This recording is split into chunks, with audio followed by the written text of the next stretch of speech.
Welcome everyone to the UM College of Business, the best school of business in the big sky. Thank you. Okay. I want to say thank you to everybody who makes this transformational learning opportunity possible. So thank you to the contestants, to the students who came here, learned, tried, pivoted, learned again, pivoted again, and keep going, right? Thank you to our judges and coaches for everything that you do to give feedback to help students grow as entrepreneurs. I want to say thank you to our sponsors who make this all possible, to give the awards that we are able to give to the winners. I want to say thank you to Dr. Eric Guzik, who just joined us this year and has really grown the program within 7 months. So thank you so very much. I also want to acknowledge some other students in the room. Our UM Entertainment Management program and their club have been organizing the events leading up to and tonight. They have brought energy. You all did elevator pitches on the Oval this week and brought really a lot of new ideas and professionalism to the event. So thank you to everybody who makes this possible.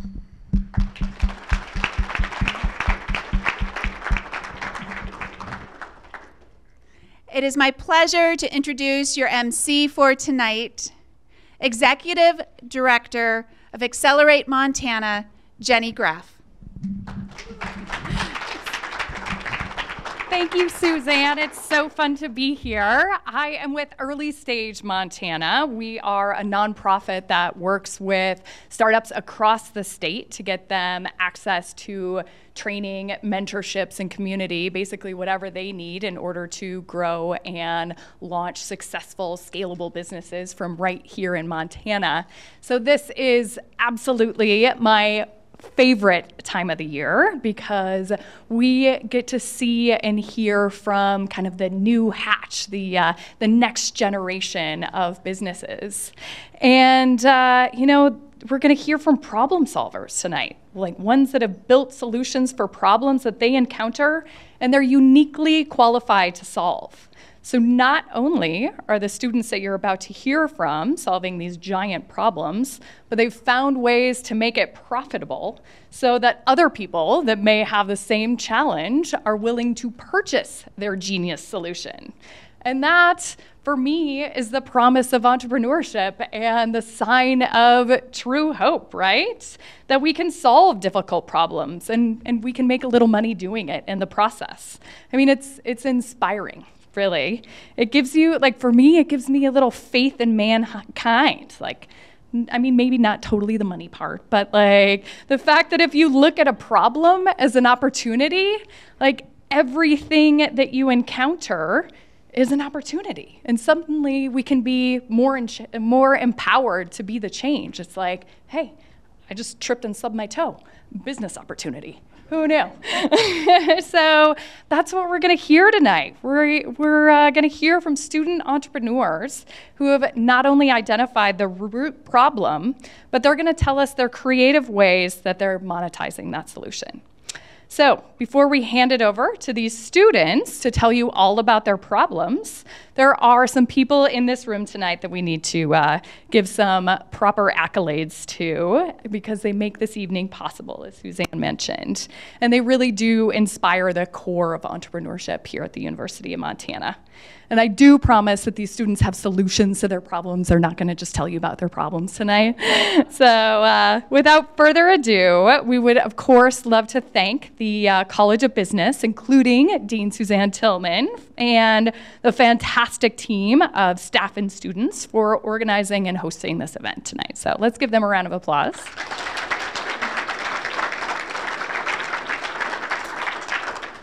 And I've been MC of this event for 2 years now, I gotta say, and I am just stunned at how beautiful this room looks. The ambiance is lit, if you will. And so let's give it up for the entertainment management department who planned the lighting and the entertainment this evening. So those are the people that are working behind the scenes to make this evening happen. But let's be honest, there is some serious cash that we're all here to see fly out the door today. We've got over $50,000 in prize money that we are going to hand out tonight. And these prizes would not be possible if it were not for the generous sponsors, obviously, who make it happen. So let's give some credit to these folks who are inspiring entrepreneurship through their generous investment in this event and in the students. So the title sponsors this evening are Entre Marketing Group and Missoula Economic Partnership. So thank you to Chris and Katie Ruff for their generous sponsorship, and to Grant Kier for continuing MEP's role in supporting the Startup Challenge this evening. So let's give them a round of applause. We also have our Palladium level sponsors. They include First Interstate Bank, First Security Bank, Luminad, and Stockman Bank, and Bill and Cheryl Papish. So let's give them a round of applause. So thank you for creating the incentives for this evening's competition. This is honestly the first outside investment that these students are going to get. So I really kind of like to think about these sponsors as they're angel investors, and they truly are angels. They know how important it is to encourage entrepreneurship, because we rely on entrepreneurs and problem solvers to change the way we live and work in this world. So thank you to these angels for their visions and ongoing support of this event.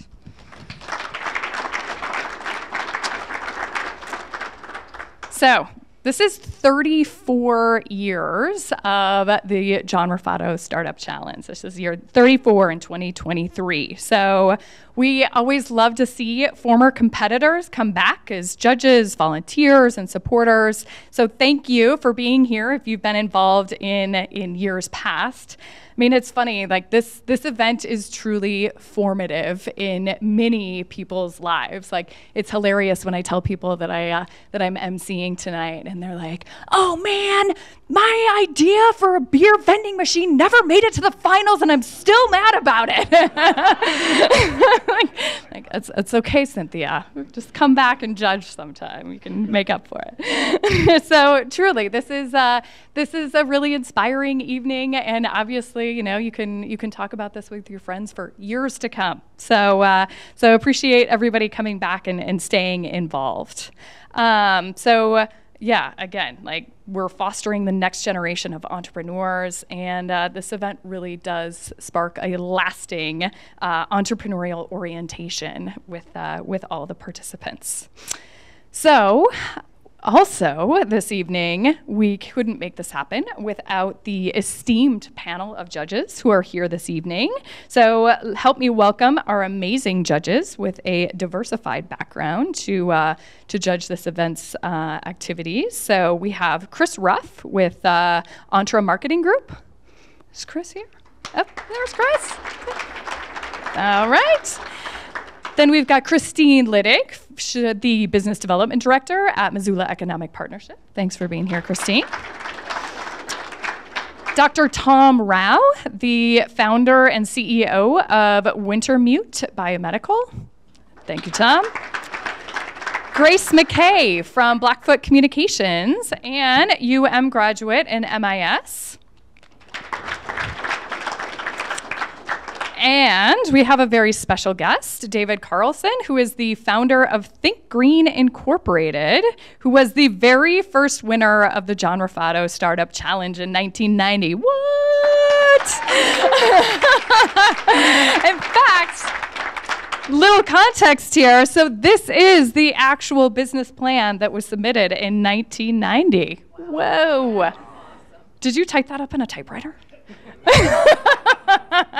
That's how hard this business plan competition was back then. All right, so without further ado, this is how tonight is going to go. I'll tell you a little bit about the logistics. So, pretty impressive turnout. This year, we received over 76 applications from teams to join in the Startup Challenge this year, which is an all-time record. So props to Eric Guzik, who helped make that happen. And we had a team of expert judges who narrowed down the field to just the 12 teams who competed all day in an absolutely grueling competition.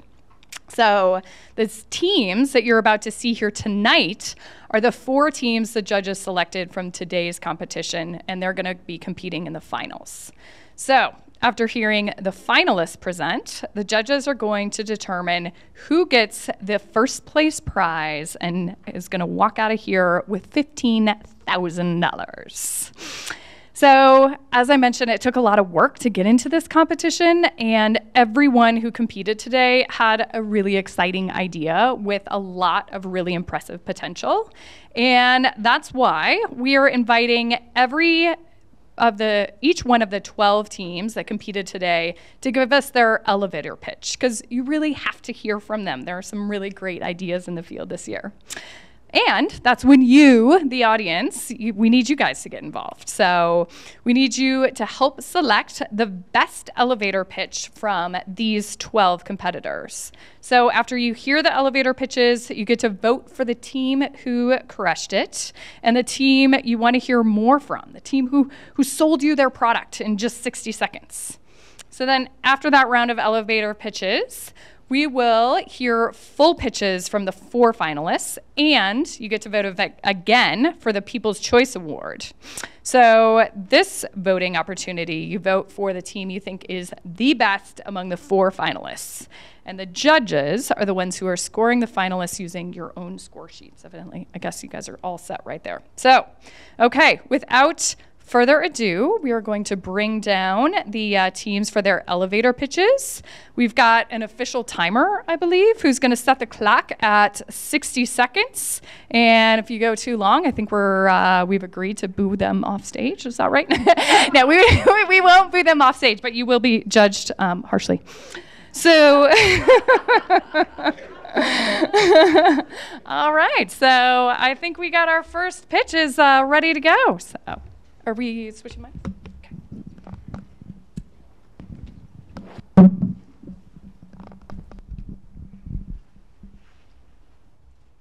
Boy, I don't know if I want this clock started yet.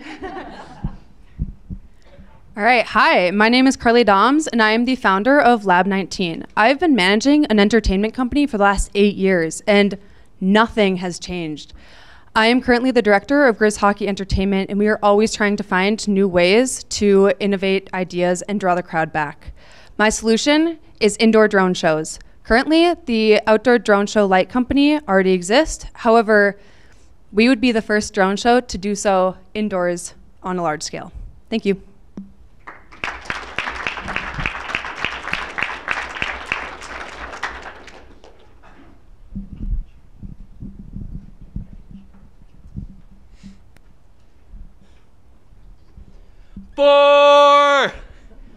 If you're like most golfers, chances are you've ended up in the wrong fairway.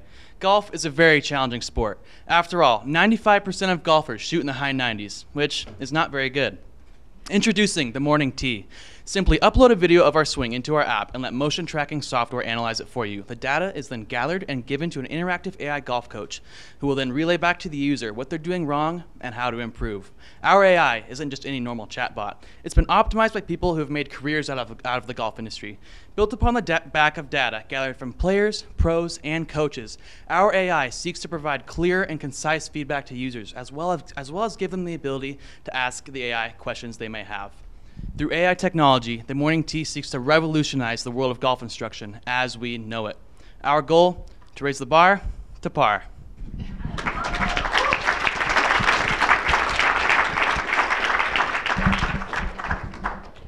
Hi everyone, can you hear me? My name is Elena Edwards and I am the creator of Poppins, your childcare matchmaker. Has anybody in here, is anyone a parent? Okay, and then who's used like Uber or Airbnb? Awesome. So now picture the ability to book a childcare provider as easily as you can book an Uber. Now you understand the idea behind Poppins. Every year, the United States suffers $122 billion in lost productivity and revenues, and Poppins has gotten creative to solve that solution. We aim to match caregivers and families inside our app and create the ability for caregivers to create passive income. Thank you.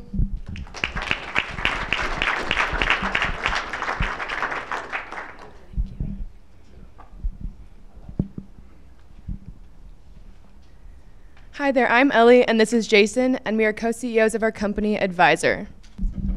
My freshman year, I was rushed through my course selection, leaving me with only courses I felt I couldn't advance in. The only thing I thought I could do was leave, until I met my current advisor, who understands the different ways to learn and teach. I've had similar struggles with registering for classes, and that is why Jason and I needed to come up with a solution, and that is Advisor. Advisor is software. It basically uses your grades, your attendance, your withdrawal rates, your incompletes, and basically creates a profile of you that matches the best class that you'll be suited best for. Jason and I are a great fit for this product because we are students who have gone through these struggles, and we will also be able to adapt to student and peer feedback. I've discussed with students, teachers, and vice provost here at the University of Montana, Dr. Brian Reed, and came to the conclusion that it wasn't just Ellie and I who were struggling. Advisor would be a great investment because no school wants to lose money or students on an easily solved problem, and no student wants to waste time with not up-to-date software.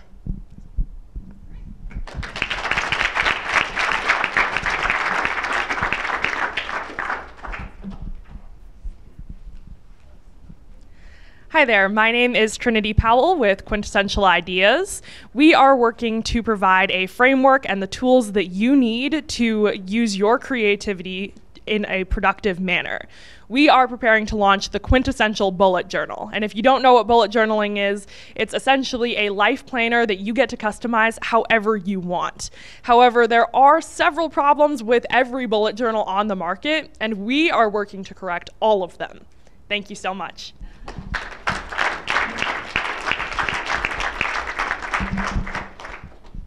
This one might be interesting in sign language. How many times a day do you go number 1 or number 2? If it's at least once, let me tell you about Rest Reviews, the latest and greatest in bathroom innovation. Rest Reviews allows you the luxury of choice when choosing a loo, solving the issue of choice surrounding this constipating topic. This mobile application houses a public database of all public restrooms and provides users with live updates and details related to ratings, accessibleness, and cleanliness, all with one tap. When looking through the stall door at our competitors, we see great interest in opportunity apps like these. However, they lack specific features and usability compared to ours. Rest Review's performance compared to the competition will be 10-plied. Users will simply download the app, network with friends, post reviews, and leave the toilet feeling renewed. Rest Reviews has great profit potential through partner advertising and premium subscription-based memberships. Investors can expect a great return on investment, and once successful, we plan to coordinate expansion into the luxury bathroom trailer market. So, turn brown into gold by using a commode. With us, Rest Reviews.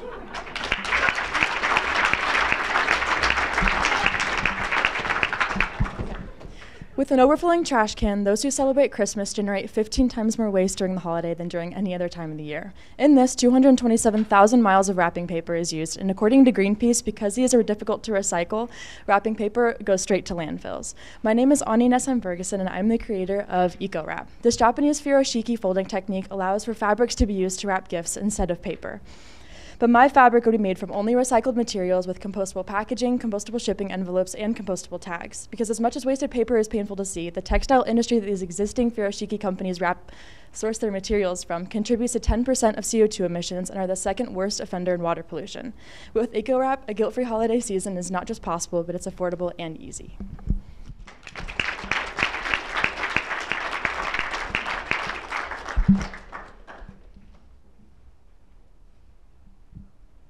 Hi. Is that on? Yeah. Okay. Thanks so much for all being here. So if you're a small business owner, you may be aware that businesses over the last year alone, 75% reported spending more on sustainability than ever before. At the same time, 67% of small and medium-sized business owners report not having the knowledge or skills to tackle the climate crisis. Through both my time as a graduate student working with undergraduates and my time as a consultant, I noticed two problems and two opportunities. The first is a deep interest from younger people in sustainability careers. The second is a real need for small and medium-sized business owners to address the needs of sustainability.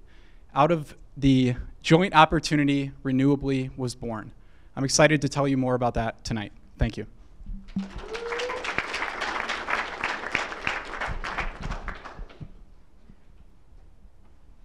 Hi, my name is Frank Radici, and on January 1st of 2021, recreational cannabis became legal in our great state of Montana. However, there's a current problem in this industry, and is that the edible cannabis products range from tasting below average to average. Now, this is an issue for those who are food snobs, like myself, and want to venture out into high-quality, outside-of-the-box products. So what did I develop? A brand called Not Your Grandmother's that produces things like this, mainly peanut butter, cheesecake, and baklava. I have partnered with my father in this venture, who is a serial entrepreneur, as well as having significant knowledge in the world of cannabis. Interpret that as you will. This is a hugely expanding market, as from 2020 to 2021, it increased by over 20%. Take a bite out of this industry with me by helping us out. Thank you.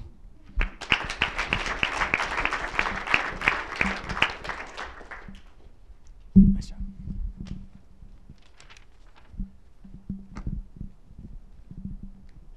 Hi. Is this on? Okay. Hi, my name is Zach Rusa. Along with my team, Dustin Singer and Cole Squires, I founded the startup Attested Locomotion. The world of prosthetics is more advanced now than ever, with amputees surpassing function that was unheard of 30 years ago. But these prosthetics take a long time to make, and during this time period, their temporary prosthetic is a cheap and outdated piece of equipment, which causes discomfort in patients and impairs their daily life. Our solution is to print 3D prosthetic legs specially designed to offer comfort, day-to-day function, and cost-effectiveness. With our unique strategy to partner with hospitals, we feel that we can offer an alternative to these outdated prosthetics that we can deliver to clients within just a few hours of their permanent prosthetic replacement process beginning.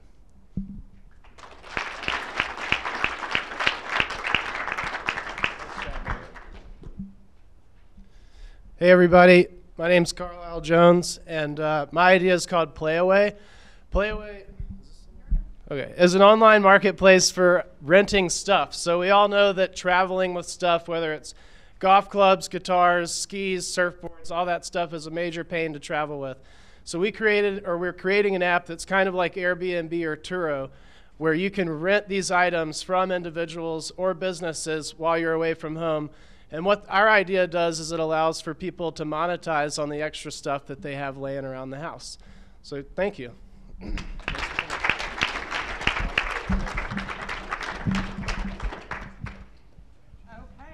how impressive was that? This one really isn't on. Okay. How impressive was that crew? Let's give them another round of applause. Got some amazing solutions to some serious problems in that group. So you get to vote now. This is your time where you get to select the best elevator pitch. So all you have to do in order to weigh in this evening is to go to menti.com, enter in that code 5986679 and submit your vote so we can select the best elevator pitch this evening. So we'll give you some time to do that. And if you have any challenges or if you're having trouble, just raise your hand. I believe we've got some people in the audience that can help you out. So while you guys are making the tough decisions of voting for the best elevator pitch, which is honestly, it's a tough call. That was a pretty impressive bunch there this evening. I'm going to thank some more of our generous sponsors who made this evening happen.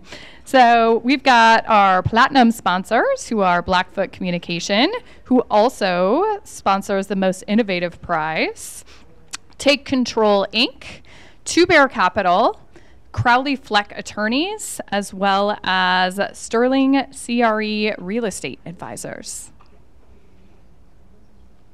We also, as you're voting, I'll go on and continue to talk about our gold sponsors this evening, who are Big Sky Brewing, Five on Black, who also is supporting the Intent to Launch Prize, as well as Keys AI, who was just featured in the Washington Post this week, by the way, and Gatherboard and Market on Front. So give you all some more time. I'm seeing everybody's looking up. Has everyone voted? Do you need more time? Okay. All right. So I guess we're going to go on to hear from our 4 finalists. So the questions tonight, just so you know, are going to be asked by our esteemed panel of professional judges. Audience members are invited to submit their questions. So if you have a question as a member of the audience, just go to menti.com and submit your questions. We'll select a few questions from the audience if time allows. So the way that this is going to go with the finalists, the competitors are going to have 7 minutes for their pitch. The timer is going to go off. We're going to stop the presenter after 7 minutes, and then we'll have time for 5 minutes of Q&A from the judges panel. So good luck to the finalists, and let's welcome the first of our 4 finalists, Lab 19.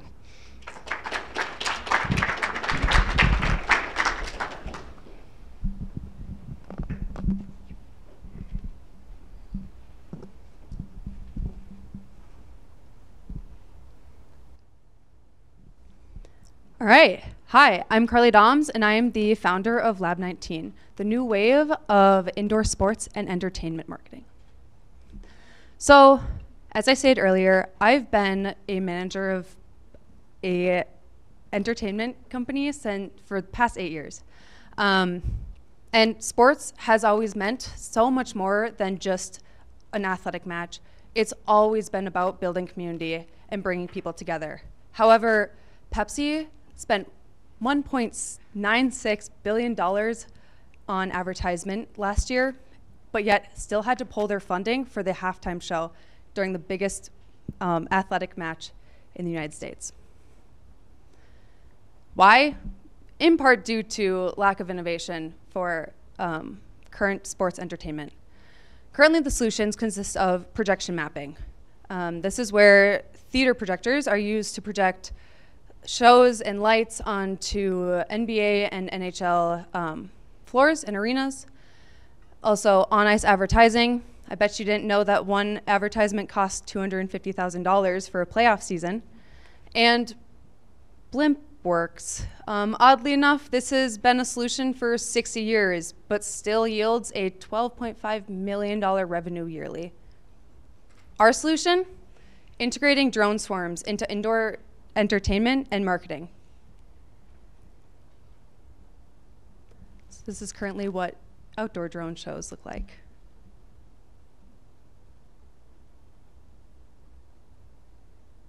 This is a lot more awkward silently than I thought it would be, but all right. Anyways, so what is Lab 19? Lab 19 is an entertainment company that uses a software solution such as LPS system and LiDAR scanning to create an indoor airfield flyable for drones. We're also first to market to fly large-scale indoor drone shows. This way, we are offering stadiums and teams a way to stand out from each other.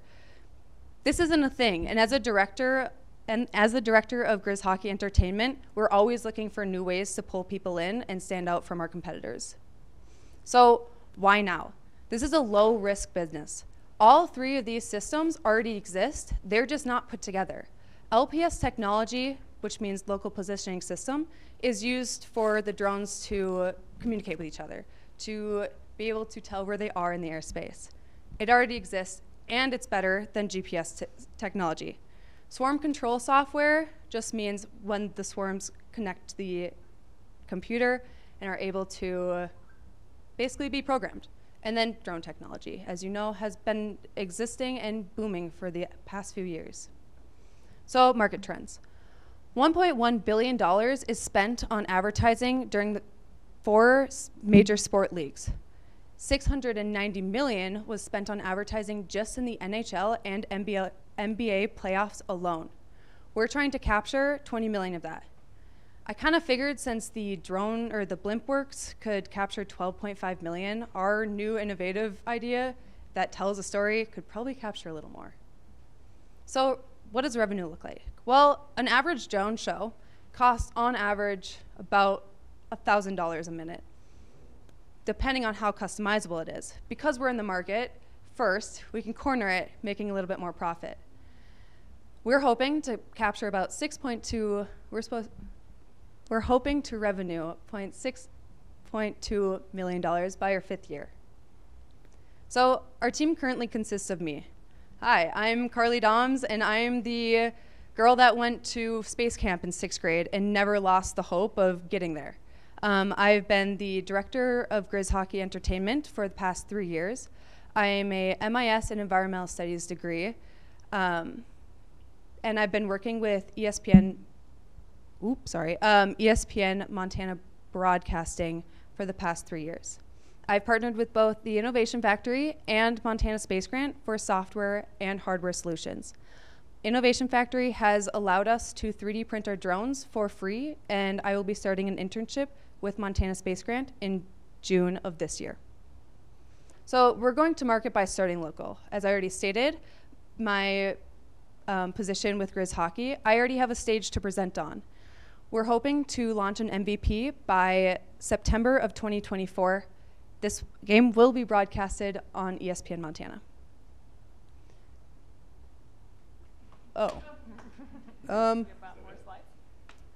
So there were more slides. Unfortunately, they did not come up, but I'll just end it there. So thank you.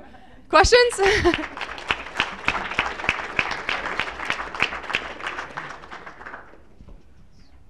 Do we have questions now? Is it? Oh, okay. So great presentation. So my question is, the $1,000 per minute, that metric is coming from outdoor shows, correct? Actually, fun fact, Intel is charging about $2,000 a minute for their shows, and fireworks shows are charging $1,000 a minute, and that's industry standard right now. Okay. So yes. But mostly outdoor? Yes. Yeah. Currently indoor large scales do not exist. So how does a marketer like a Pepsi evaluate the value of sponsoring something like that? Is it just based on the eyeballs who've seen it, or how does it create value? Yeah, so 2 ways. One, it is innovative, it is eye-catching, and it will go viral on social media, most likely. Blimp Works Airships, currently, per their website, said that they make about $6,000 per air show they do. So by flying that blimp around for 5 minutes, 10 minutes, they make $6,000, or the advertiser makes $6,000. Going off of that, yes, it would be based off of who sees the ad at the show or on social media. I love the concept. I think it's an incredible idea that could potentially really take off. Have you thought of how you're going to handle contracts? Are you going to have long-term contracts with some of these advertisers? And if you have somebody who wants to use you over multiple venues across the country, how do you deal with that accelerated rapid growth? Yeah, so in my revenue model, I had built in there the cost of what it would take to make 2 teams. Ideally, well, one, I haven't actually thought that far. I'm more focused on just getting a minimal viable product set up, and then depending on what catches wind, we're going to go with that. In the future, though, if teams wanted to contract us for several, for a whole season, let's say, I would imagine that we would just have to make several different teams or make them a product and then sell them the software after the fact, so they could just have their own software and drones. Nice job going first. Thank you. Not always easy. At the work, and having been one of the judges also during the day today and having discussions with judges in between presentations today, there was a lot of talk about the mass potential for what you have going. Do you or have you given any thought to bringing on partners? And if you were to begin employing at all, or bringing someone on in a part-time way even, what do you imagine that their role would be? Yeah, so I've thought actually a decent amount about this. Currently, a drone show operation, this is after talking to several other industry standard people. This isn't just me making this up, but they recommend a 4-person team for outdoor shows.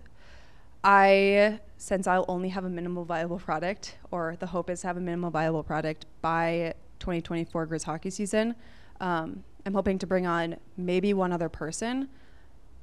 But for right now, I'm just keeping advisors to keep things simple. I've worked with people in the past. I've owned an LLC, and it didn't end the greatest way. So just to keep it one person, we're going to go with that. Great job. It's a really cool idea. I just had a question. I'm sorry, forgive my ignorance on this one. So when are you using the drones to create a physical ad in space? So does it form like the shape of a Coca-Cola bottle, or does it spell something out when the drones are in? Yeah, okay, so if you could imagine, let's say Grizz hockey decides to do it. They start with 100 drones flying across the ice. Then they start flowing with the music. Then they morph into the Pepsi sign because they're sponsored by Pepsi. Then it morphs into a hockey player. Then it morphs into another Pepsi-related sign. So it doesn't have to be just the sign, the Grizz Pepsi logo, and it doesn't have to be just butterflies and dragons and everything else. These shows are very, very customizable because of technically each drone represents a pixel. Oh, so sorry. A pixel in space. So yes, you would present that. Cool, that's cool. And the other question I had was, in terms of liability, because I don't know how reliable the drones are, but you put them in an enclosed space, is there any liability with a drone? Because I've seen kids fly drones before and it's haywire. Like, heads are coming off, right? Are the drones, is that technology, because you have three different pieces of tech that you're combining together, is it all well established? Yes, okay. It is. So currently per FAA, you have to have, for outdoor shows, you have to have a double geofence, meaning if a drone flies outside the geofence, it has to land safely. It no longer is in contact with the computer and lands safely. Because we're indoors, LPS systems are more accurate than GPS systems, and we'll have the same system set up where it's a double geofence. So if it hits the first one, it knows to stop, and if it hits the second one, it knows to land. These aren't just falling out of the sky. They are landing safely. But yes, thank you. I'll just speak loud for a second. Why do you need to invent? If the drones can perform this way outside, what makes indoors a different technology? So currently, all the drones on the market are only hardwired to use GPS systems. And in indoor airspaces, there's no GPS. So you'd have to 3D print drones and then hardwire them on a new positioning system. So you're relying on the drones communicating with each other because you can't have 100 pilots? No, so currently how drone shows are flown is it's all automated into a single computer system, and then they're flown that way. But if the computer system is also operating off of an LPS system, all the drones are then communicating with the computer and can fly together. So there's actually no one flying a drone. You basically hit start and then watch the drones go. So it's sensors that keeps them? Yes. Yes. Is that it? Oh, perfect. Thank you. All right. Yeah, great job, Carly. How awesome is that technology? I can't wait to be part of a drone swarm. Let's bring to the stage our second team. We are going to hear from Poppins.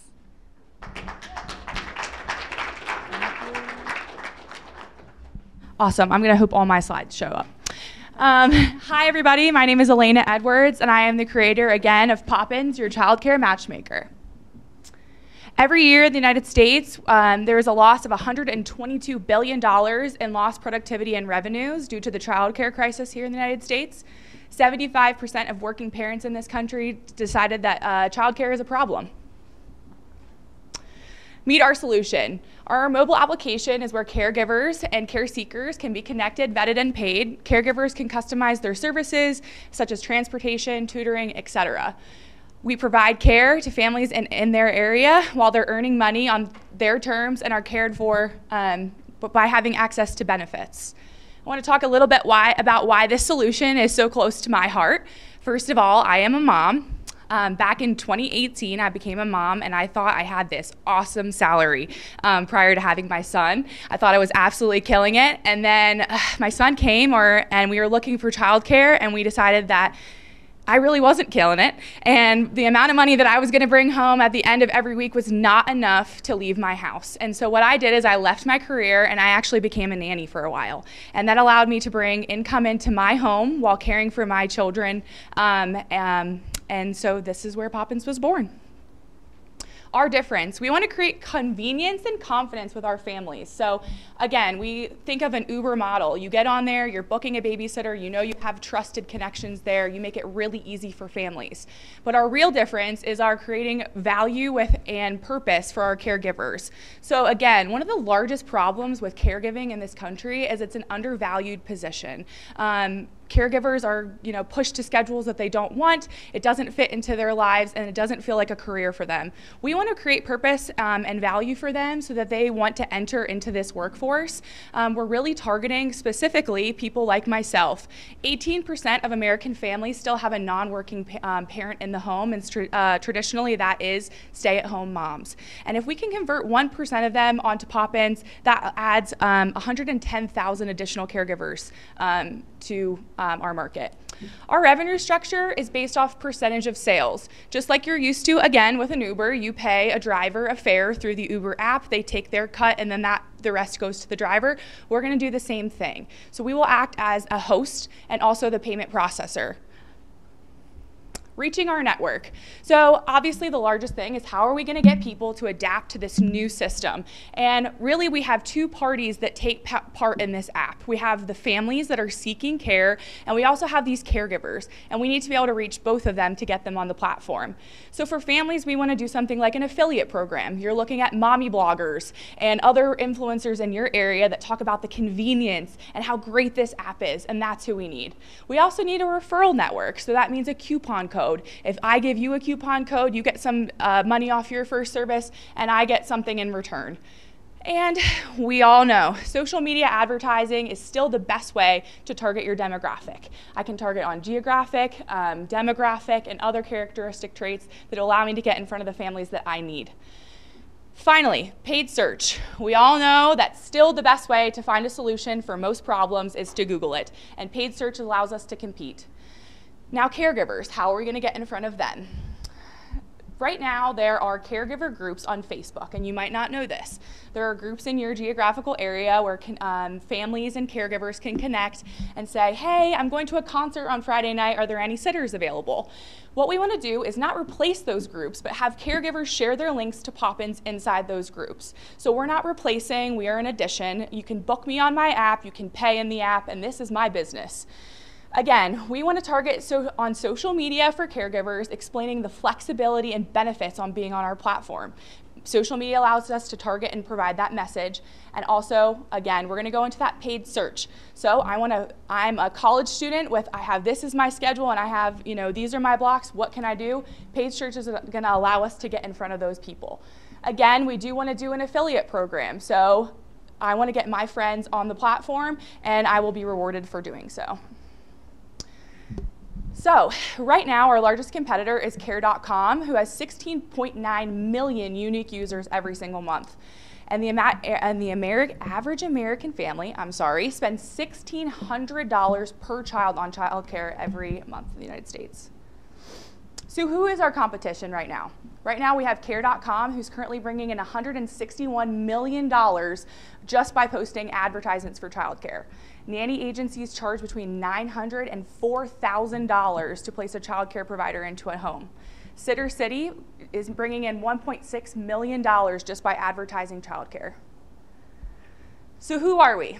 Again, my name is Elena Edwards, and I'm a working mom. I also act as a director of human resources currently, and I have a childcare background. I did get my marketing degree from that other Montana university, but we won't really talk about that. And I am an MBA spring candidate here, so I'm counting down the days. So who else do I have with me right now? I have a technical advisor named Colin Yan. Colin is a software engineer who's worked with companies like Facebook, Meta, and Amazon. He actually helped create Alexa that you all know. So Colin and I sat down and we said, who are we really gonna need to make this happen and make it work the way we want to? First and foremost, obviously, as we're a mobile application, we need a software engineer, someone that can turn my drawings and wireframes into a real live app. Secondly, compliance and regulatory counsel. We're dealing with children and regulations around childcare and how many children you can have and in what ways vary from state to state. We need someone that's gonna make sure that we stay within those bounds. Thirdly, an associate engineer. This is not a one-person job, and especially as we continue to grow and improve, we're gonna need another engineer to do that. And lastly, our marketing manager. One of the biggest things we're gonna need to do is have market adoption, and we need someone actively pursuing adoption for our app at all times. Here's our financial projections. In year one, we're projecting a revenue of $800,000 with our operating expenses coming in at around $500,000, leaving us with $300,000 in operating income in year one. Assuming a 20% growth rate month over month, we'd be at $2.7 million by year two. So what are our financial goals and why do I need this money? I need to hire proper staff. Yet again, I need to take someone to take my sketches and wireframes and turn this into a live demo. And I also need someone to turn this into a working app. And I also need to secure some server space. Thank you so much.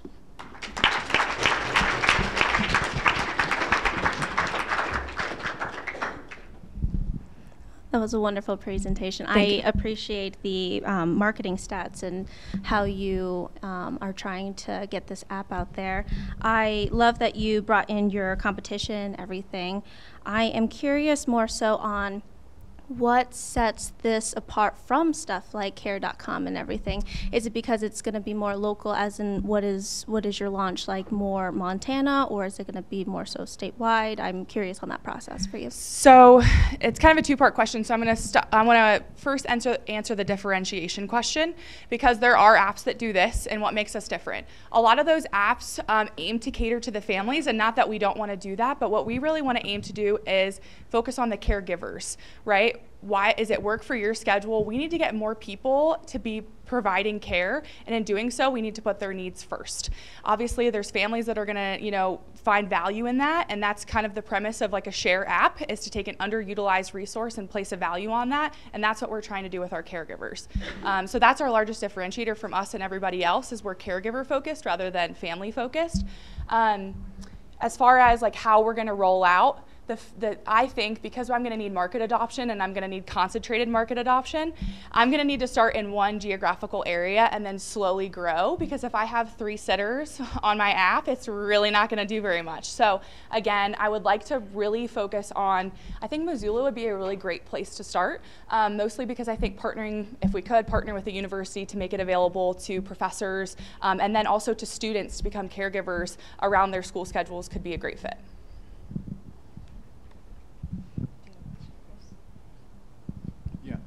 Great job. It's really interesting. So yeah, you kind of answered it a little bit, but what happens if the demand outstrips what you can do, right? So I know from a lot of child care centers, they have waiting lists for kids to get in.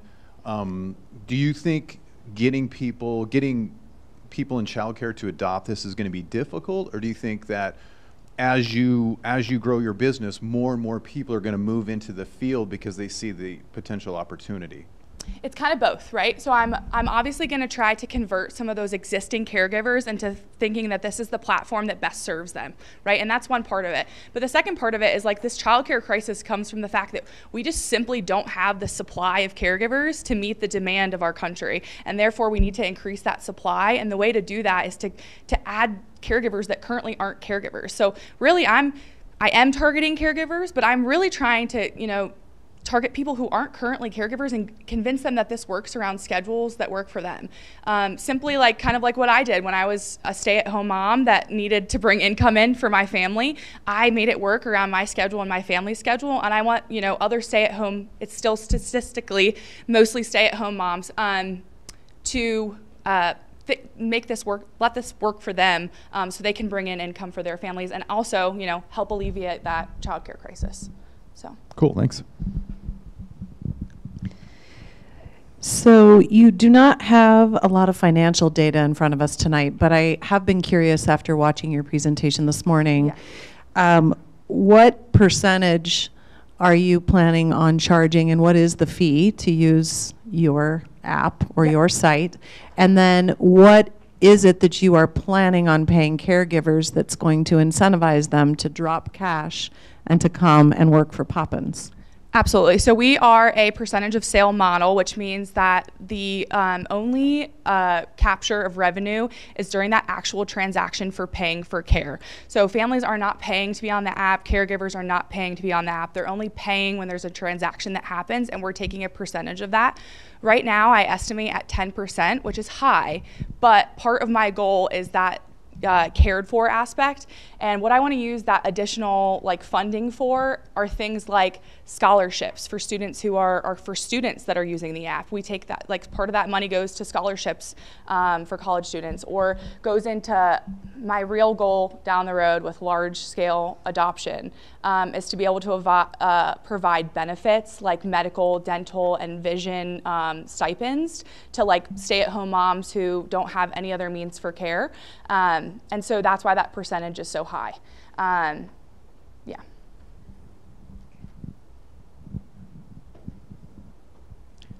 $1,600 a month for childcare. That's wild. Amazing. My first apartment was like $325, so that just blows me away.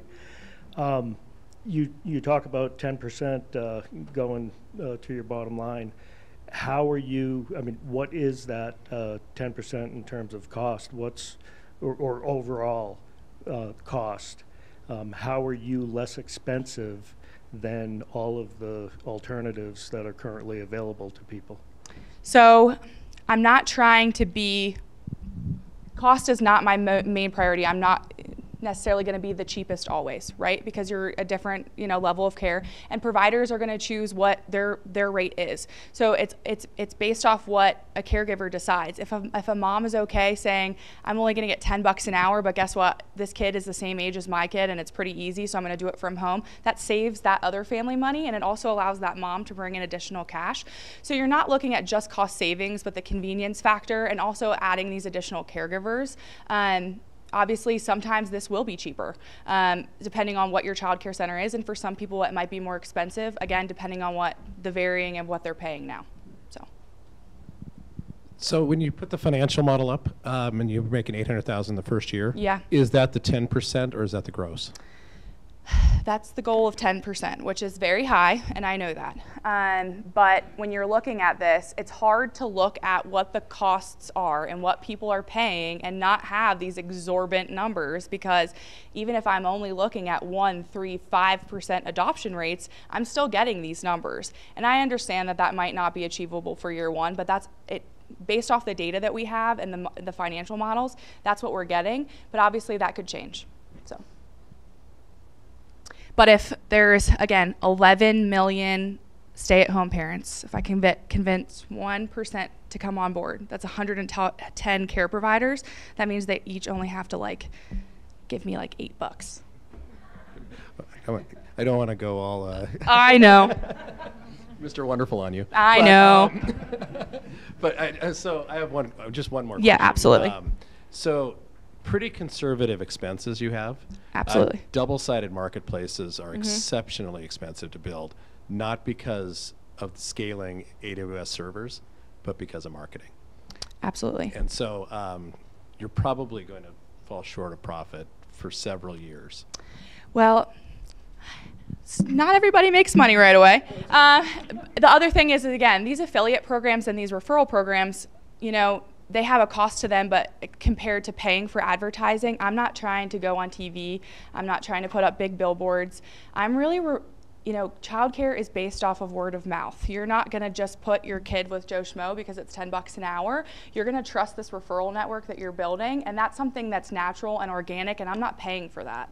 And that's what I'm counting on. So I might be short on my marketing budget, or I might not, because the power of parents is big. So. Yeah, it's a huge opportunity. Absolutely. My brother-in-law, I've aged out of the problem, but is paying $2,400 a month in Seattle. Yep. So it's a huge problem. It's a huge problem. Yeah. Thank you. Great job. Oh, can I get the clicker? Oh, there it is. Okay. All right. So another solution to a large problem we see here. So next up this evening, I don't know who we're welcoming to the floor. Can I? There we go. All right, let's welcome down Renewably.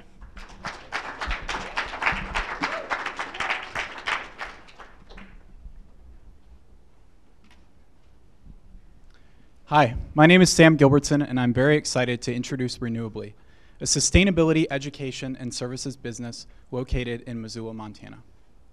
So what is the problem and opportunity? Well, 75% of businesses reported increasing their sustainability spending over just the last year alone. At the same time, 67% of small and medium-sized businesses worry that they don't have the skills or the knowledge to address the climate crisis. Now, if you're a large business, you likely have your environmental, social, and governance, or ESG strategy all mapped out.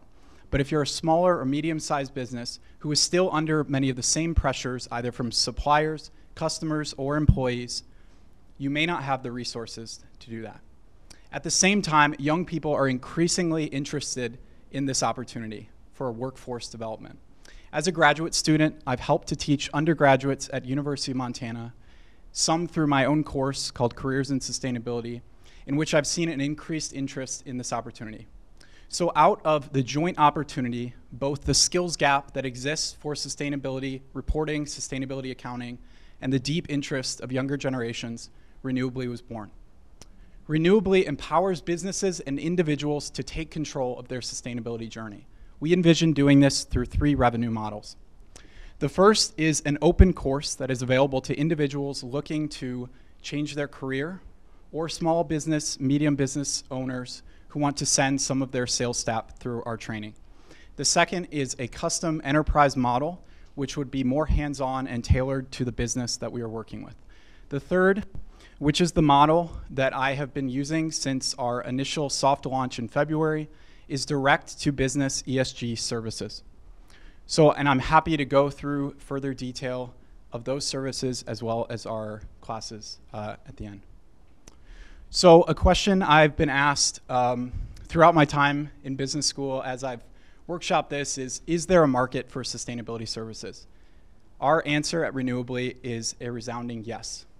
The global market for ESG advisory, environmental, social, and governance services is estimated to be at $39 billion, while the US market makes up 48% of that at $18 billion.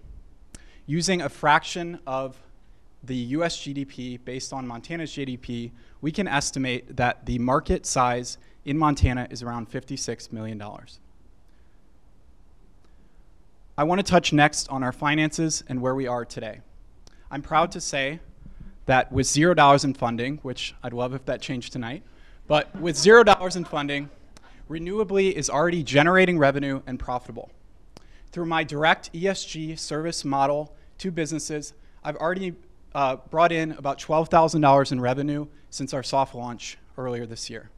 I say soft launch because we've only so far focused on our ESG services model, and we are excited to expand into the education space.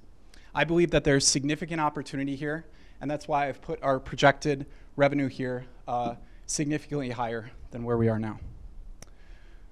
So I'd love to introduce our very small team. And the reason I say very small is I'm both the founder and sole employee of Renewably. So who am I? Why should I be the one building this business?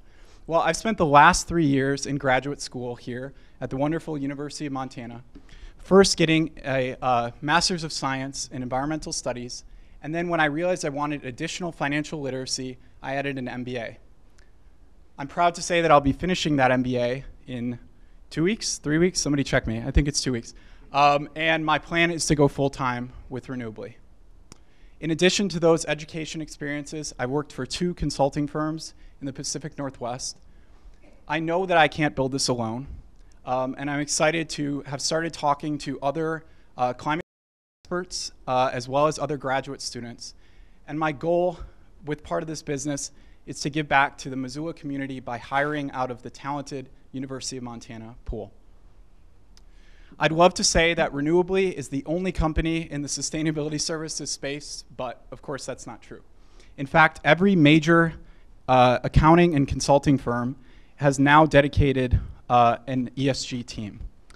And while I'd love to say that I'm able to compete with the McKinseys and the Deloittes and the Bains of the world, because they maybe haven't hired me yet, I don't think we have to, because their services are out of reach for the majority of small and medium-sized businesses. In addition, we offer a unique focus on education and workforce development that does not exist unless you are a member of one of those firms. So, some market traction.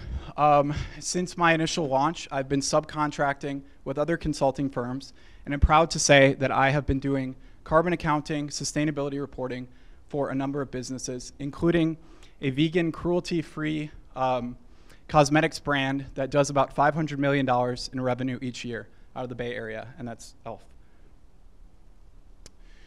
I know that in order to scale, we'll need to leverage existing platforms.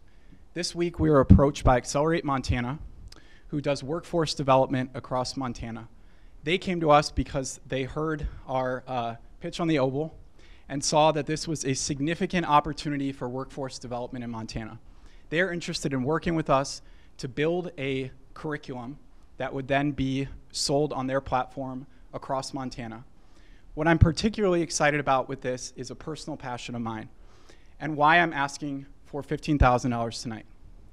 I believe that the workforce, that there are a number of people who have not had opportunities to grow and change their career, and as part of our model and as part of the $15,000, we would be excited to offer financial aid on a needs-based basis, a limited number, to people who applied for our education services.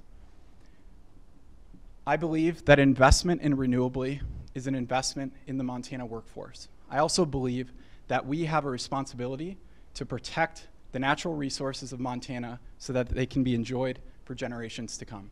Thank you.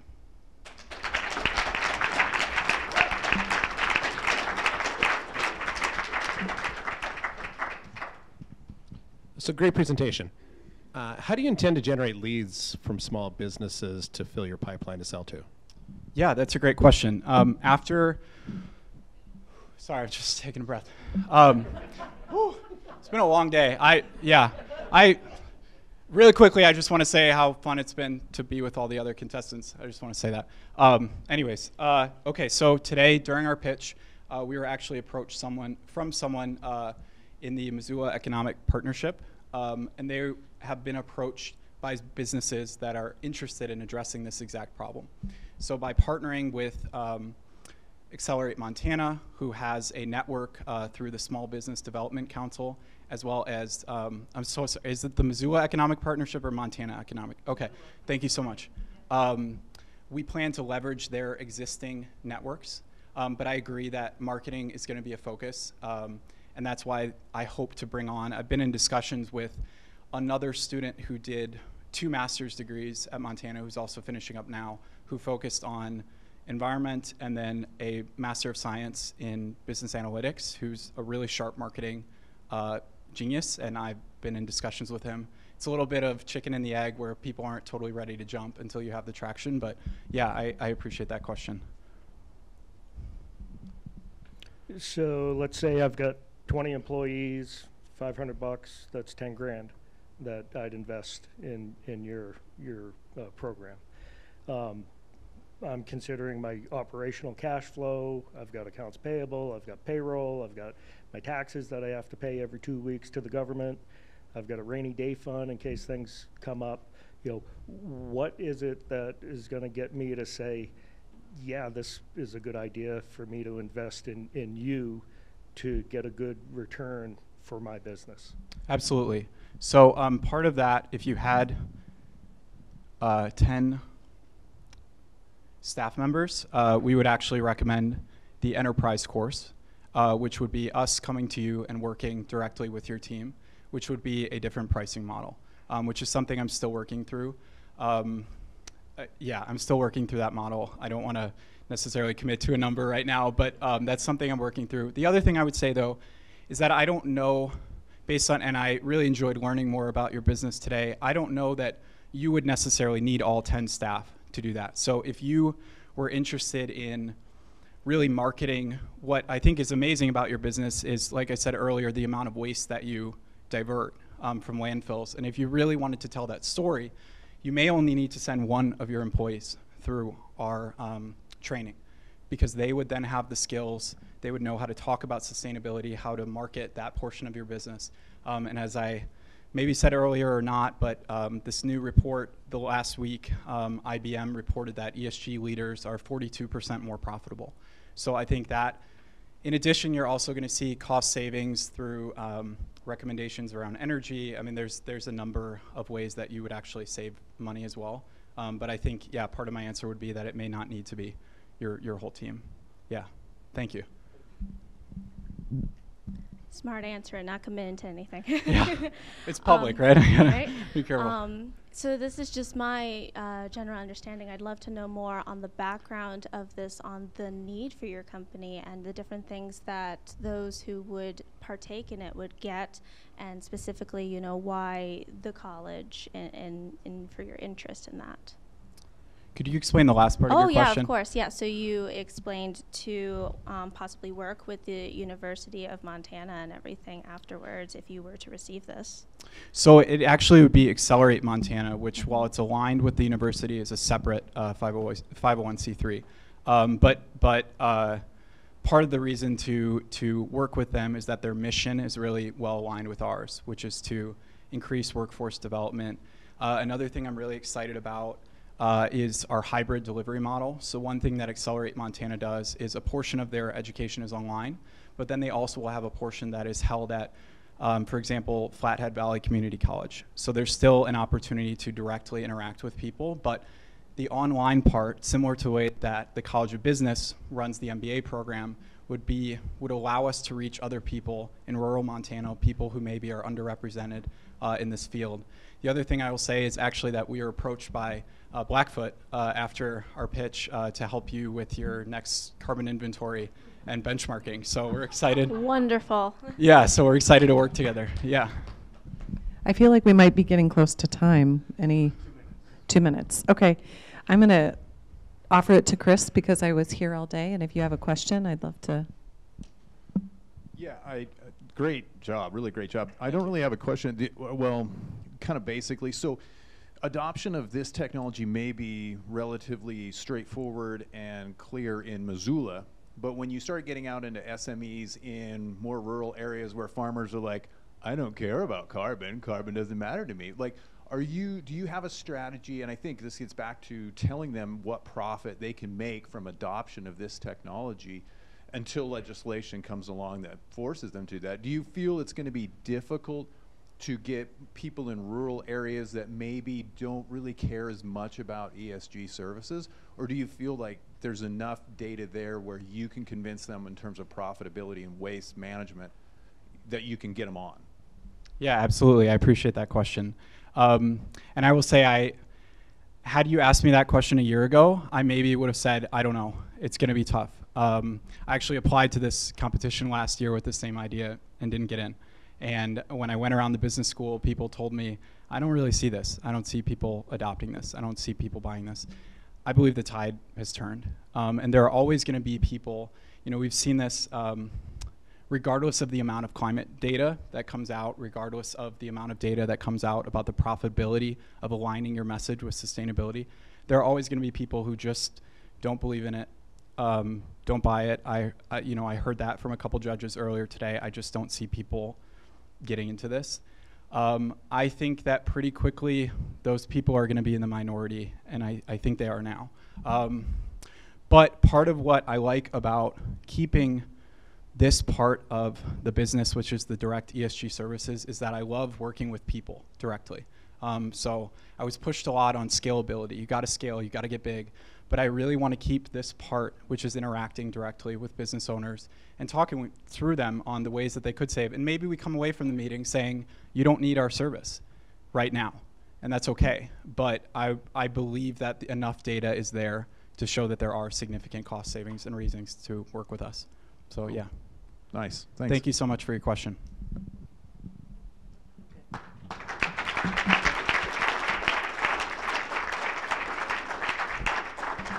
All right, take the clicker from you. All right, wonderful work, Sam, with Renewably. Okay, so it is the time of the evening for our last presentation. If I know how, no, what? There we go. No. Well, oh, God. We're just going to run through that one. Hey, here we are. More Good thing you're a great presenter and you're going to cover up for my flubs. Welcome to the floor, the morning tea.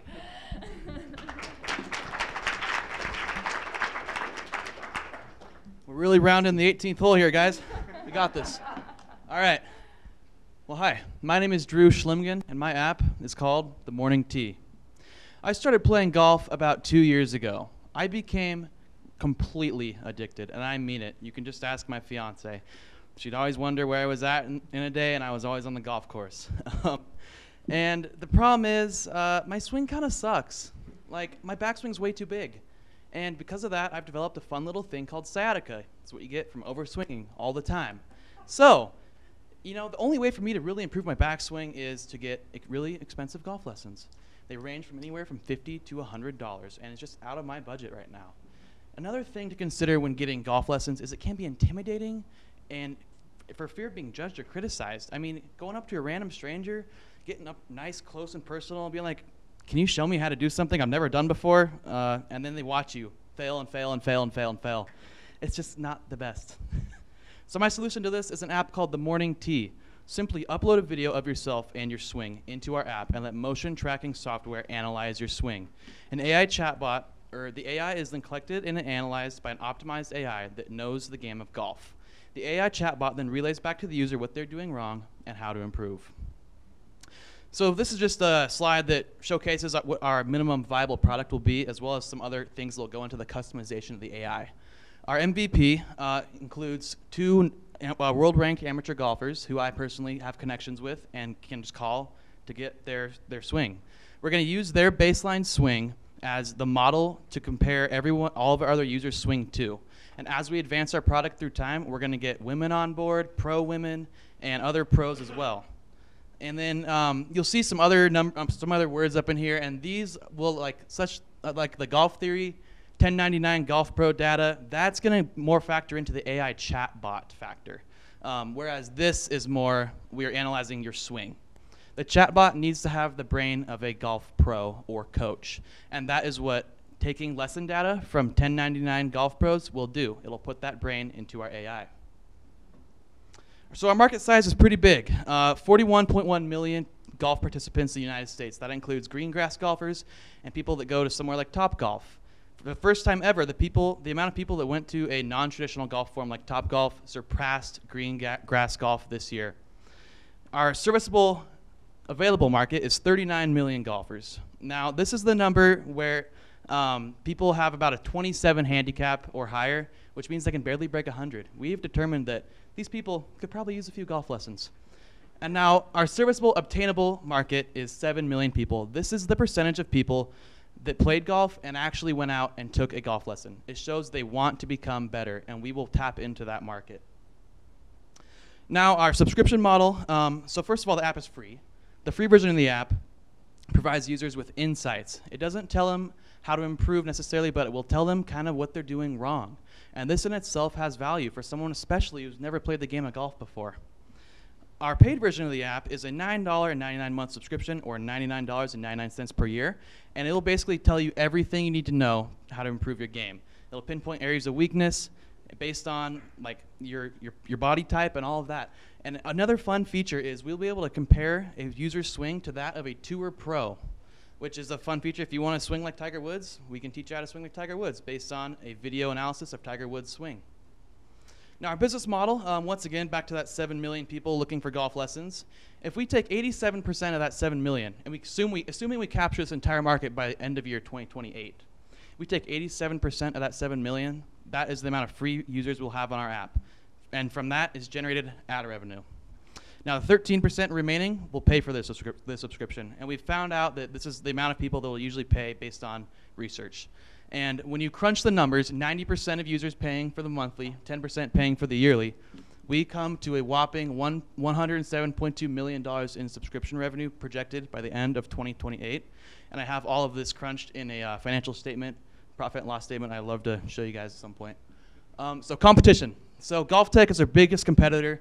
They provide very advanced in-person golf training. The problem is they have brick and mortar stores. You have to drive to the store, pay $150 for a golf lesson, a very good golf lesson, and then leave feeling like, well, I hope I learned something, you know? And then 18 Birdies is another golf app that provides limited AI golf coaching. We're talking, you put a video of your swing into the app, and then the app says to you, oh, your stance is way too wide, and that's all it gives you. There's no interactive ability with this AI. You can't ask it questions. You can't be like, well, is my ball teed up too high? You can't do that. That is what our app can do. That is the biggest differentiator. You can communicate with this AI for hours if you wanted to about how to improve your golf swing. And once again, competitive advantages, our chatbot, like I just mentioned, also the ease of access. You can be at home with a stick. It doesn't have to be a golf club, videoing yourself. And you put that video into the swing, and they can analyze your swing just like that. Easy. You don't have to go to a golf course. And then secondly, the coaching is tailored around who you are, from your height, age, weight, gender, your experience level, your personalized goals. We can do all this. Injury history, another big one, especially for someone like me who is injured. We want to tailor our experience around those type of things. And once again, we have a better price point than average, lower price than average, and a better product. Our team comprised of myself. I have an accounting and business management degree, and I work for a golf startup with my manager, Jake. He's the director of operations at Finn Scooters. They are a branch of Sun Mountain, a company that has made a very good amount of money here in Missoula, Montana.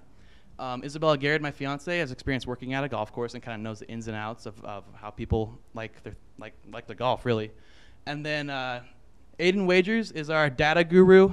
He's got a management information systems degree, and he's currently working towards a master's of science in business analytics. And he has comprised a sample line of code for what our kind of segmented, tailored coaching experience could look like in the appendix, if you'd like to see that later as well. Fundraising ask, we are asking for $200,000 in funding, and this would cover, I know it's a big number, but I've got it all crunched out, I swear. So about $60,000 for acquiring a third-party AI chatbot, all right? Now, this isn't just acquiring it, but it's also optimizing it. It's not just going to be a normal AI chatbot. We want someone who is essentially a golf coach. And so to optimize this coach, we need to acquire data from people who know the game, and that is going to cost roughly $60,000, we think. And then development of the app will cost about $120,000 based upon an estimation given us by Axiom IT here in Missoula. They charge about $128 per hour, and we assume that in a 6-month development period, we will have them working for 50 hours a week in the first month and then 40 hours a week in the following 5 months. The remaining money will be spent towards acquiring a patent because I've learned today this idea, I guess, is pretty good. So I'm wanting to patent this pretty soon. So that is another use of the funds. And yeah, just thank you for listening.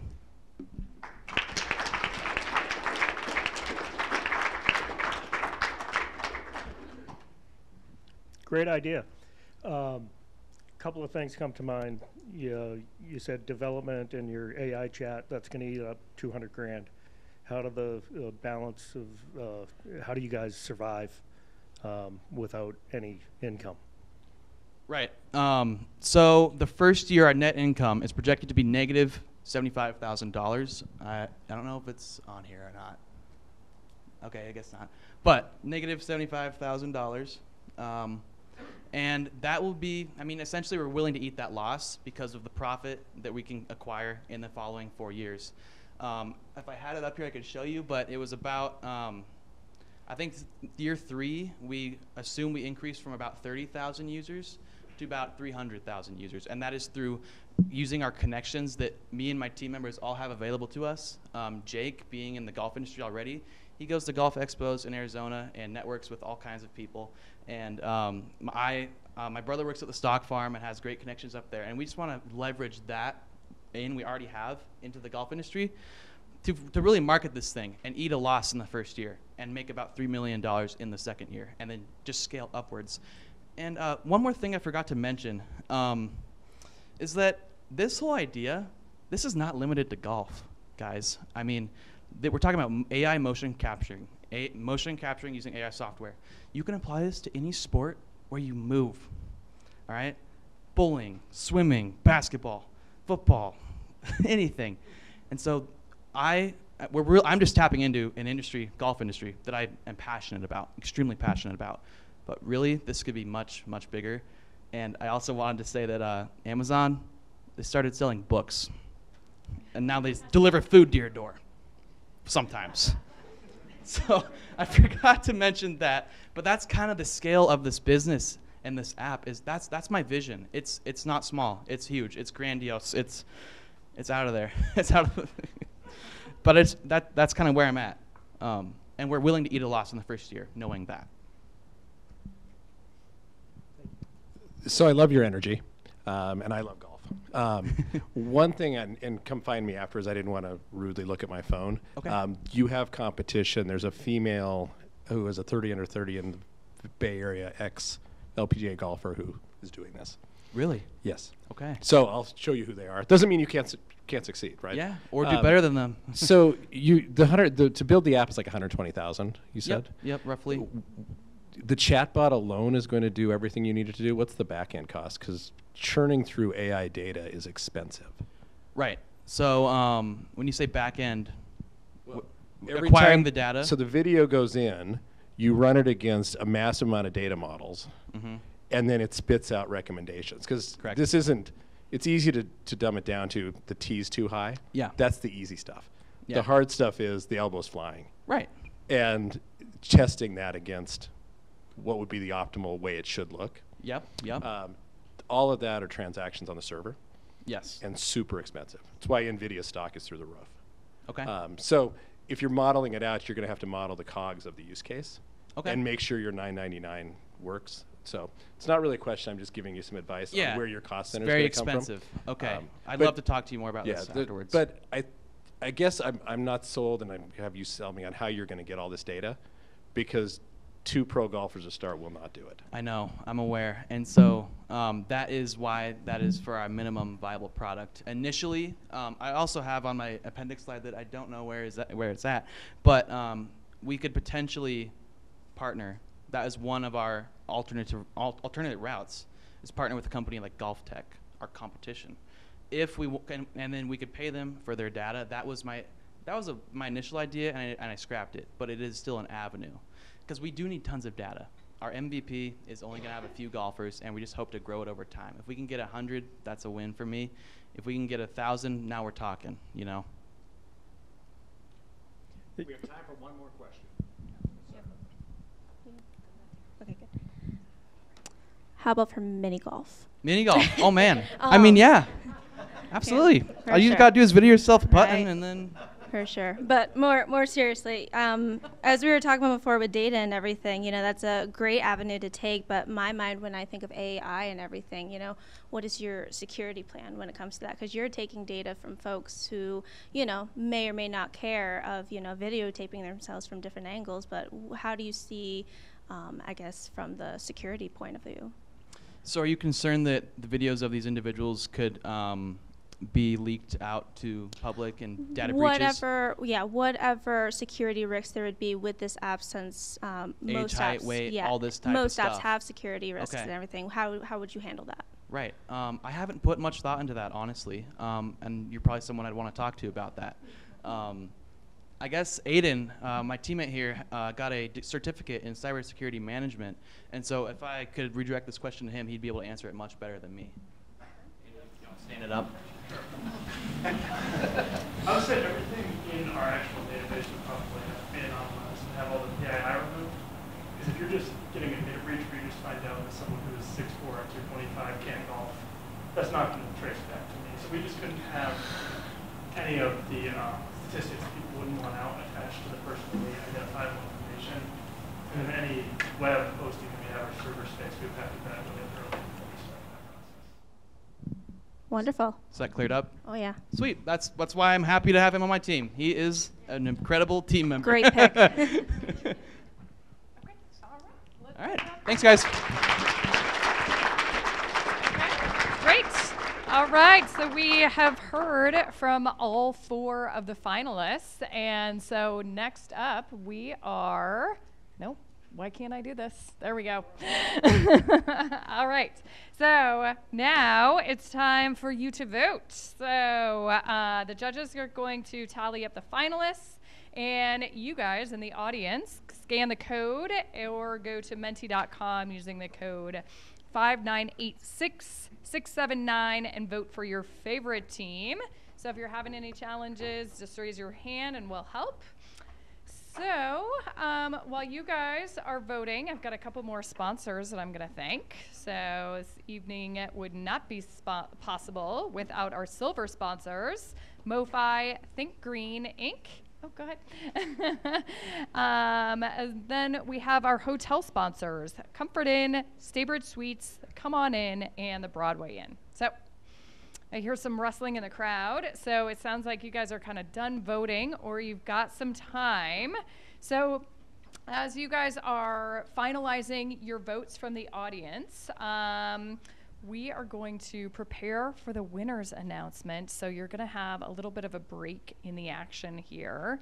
So you're invited to network with all the teams who are competing tonight. Grab a drink, grab some food out in the lobby. We'll have a 5-minute countdown appear on the big screens out in front as soon as we're ready to come back here and make the big announcement. So we'll see you shortly.